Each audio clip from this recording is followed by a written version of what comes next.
Hai semua, ada yang tahu nggak sih apa itu spondylitis tuberculosis? Oke, sebelum kita bahas tentang spondylitis tuberculosis, ada baiknya kita bahas dulu nih tentang tuberkulosis dan bagaimana cara mengenali yang bukan tuberkulosis dan yang tuberkulosis. Tuberkulosis atau TBC merupakan penyakit yang menyerang paru-paru. Penyakit ini merupakan penyakit infeksi yang disebabkan oleh bakteri Mycobacterium tuberculosis. Selain menyerang paru-paru, bakteri ini juga dapat menyerang organ lain atau yang disebut dengan tuberkulosis ekstraparu, yang akan menyerang kelenjar getah bening, usus, tulang, tulang belakang atau spondilitis TB yang akan kita bahas nanti, dan bahkan selaput otak. Oke, sekarang kita akan membahas tentang epidemiologi atau penyebarannya di Indonesia.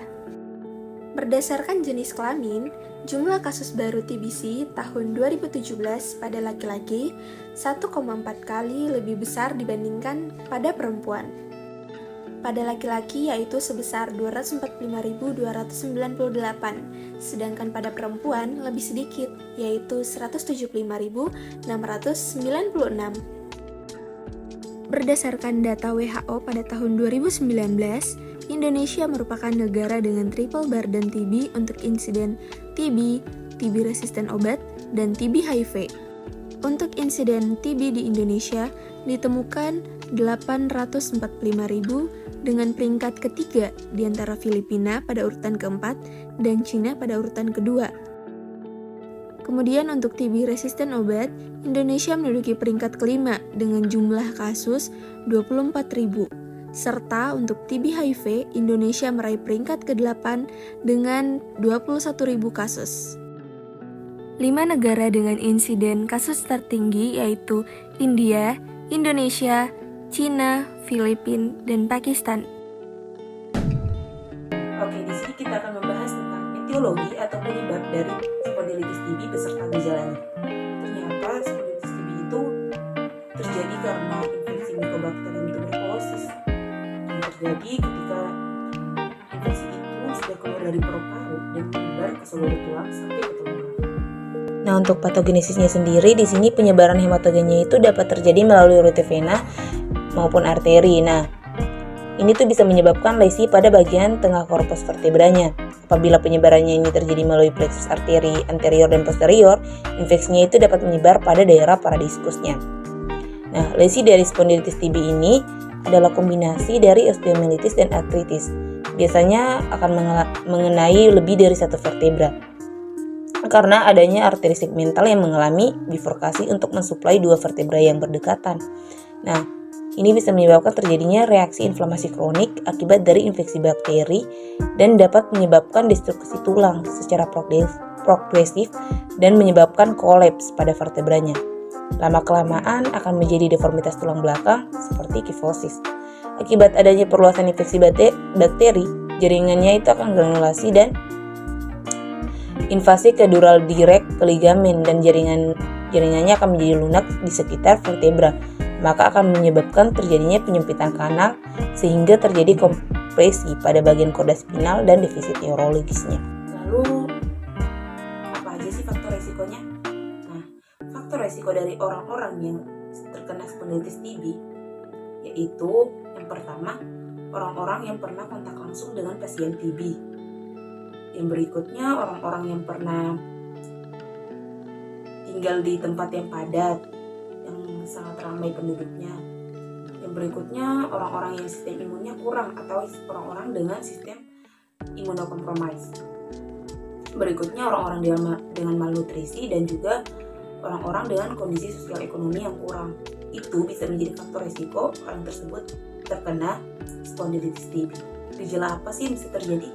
Nah, gejala yang bisa terjadi pada pasien spondilitis TB terbagi menjadi dua. Yang pertama, gejala yang muncul pada saat terinfeksi atau gejala yang muncul pada saat aktif dan juga gejala yang muncul pada saat proses penyembuhan. Oke, yang pertama kita bahas adalah gejala yang muncul pada saat terinfeksi atau pada fase aktif. Nah, pada fase aktif sendiri itu gejalanya itu dibagi menjadi dua. Yang pertama, gejala umum dan juga gejala spesifik. Gejala umum yang biasanya muncul pada pasien spondilitis TB yang pertama yaitu lemas, penurunan berat badan, keringat di malam hari, dan juga demam. Lalu gejala spesifik apa aja sih yang bisa muncul? Nah, gejala spesifik yang biasanya muncul pada pasien spondilitis adalah yang pertama yaitu ada nyeri punggung, ada deformitas, ada kekakuan, dan juga rom terbatas. Berikutnya, gejala-gejala yang dirasakan ketika proses penyembuhan atau pada tahap penyembuhan. Gejala yang dirasakan ketika proses penyembuhan, yang pertama gejala umumnya itu akan hilang. Lalu pada gejala spesifiknya hampir semua hilang kecuali 3 ini. Yang pertama ada kekakuan, yang kedua ada deformitas, dan yang ketiga romnya itu terbatas atau pergerakannya itu menjadi terbatas. Nah, ketika itu sudah terjadi berarti pasien tersebut sudah mengalami proses penyembuhan. Oke, selanjutnya kita akan membahas bagaimana sih cara mencegahnya supaya kita nggak tertular. Yang pertama yaitu dengan melakukan imunisasi BCG kepada bayi. Menutup mulut dengan sapu tangan, tisu, masker, ataupun lengan ketika batuk dan bersin. Menjaga kebersihan lingkungan. Makan makanan yang sehat dan bergizi. Tidak meludah sembarangan. Dan apabila di sekitar kita ada orang yang sedang batuk dan bersin, kita dapat menganjurkan untuk segera melakukan pemeriksaan ke rumah sakit atau posko kesehatan terdekat. Oke, halo semua. Di sini saya akan membawakan tentang edukasi dan juga rehabilitasi yang akan dilakukan pada penderita spondilitis TB. Penderita dan keluarga pasien berhak untuk mendapatkan edukasi terkait dengan penyakit yang dialami. Edukasi ini diberikan untuk menyamakan persepsi dengan pasien terkait penyakit dan juga rencana yang akan diberikan pada pasien. Edukasi bagi pasien spondilitis TB antara lain mengenali penyakit spondilitis TB, tata laksana yang akan dilakukan, pengobatan pasca operasi, dan juga rehabilitasi yang akan dilakukan nantinya. Rehabilitasi ini dilakukan untuk mengoptimalkan fungsi tulang belakang, tungkai, seksual, buang air besar maupun buang air kecil yang terganggu selama dan sesudah terjadi proses infeksi. Rehabilitasi ini diharapkan dapat mengembalikan fungsi-fungsi organ yang terganggu untuk dapat kembali bekerja seperti fungsi organ yang sehat sesuai dengan usia penderita spondilitis TB. Adapun beberapa rehabilitasi yang dilakukan antara lain, yang pertama ada rehabilitasi otot. Rehabilitasi otot ini bertujuan untuk mengembalikan massa otot, tonus, dan juga kekuatan otot. Yang kedua, ada rehabilitasi rangka dan juga sendi. Rehabilitasi rangka ini bertujuan untuk penguatan tulang yang berpotensi terjadinya patah tulang.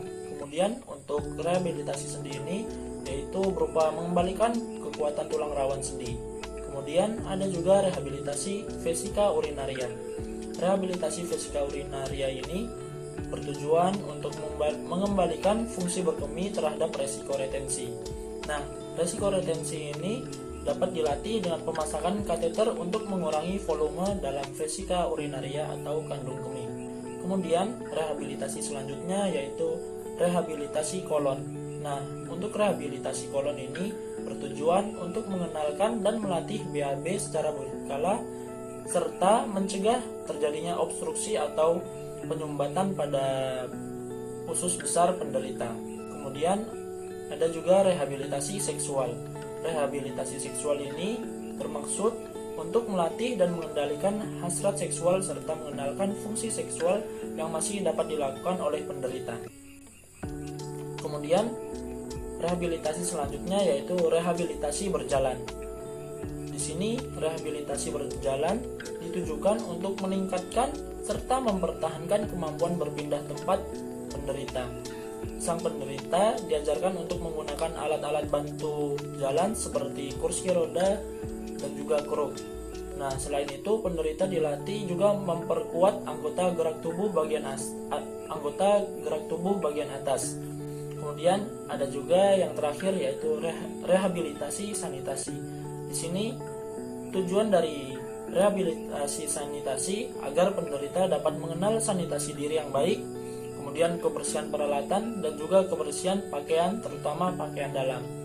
Nah, mungkin cukup sekian edukasi dan juga rehabilitasi yang bisa saya sampaikan.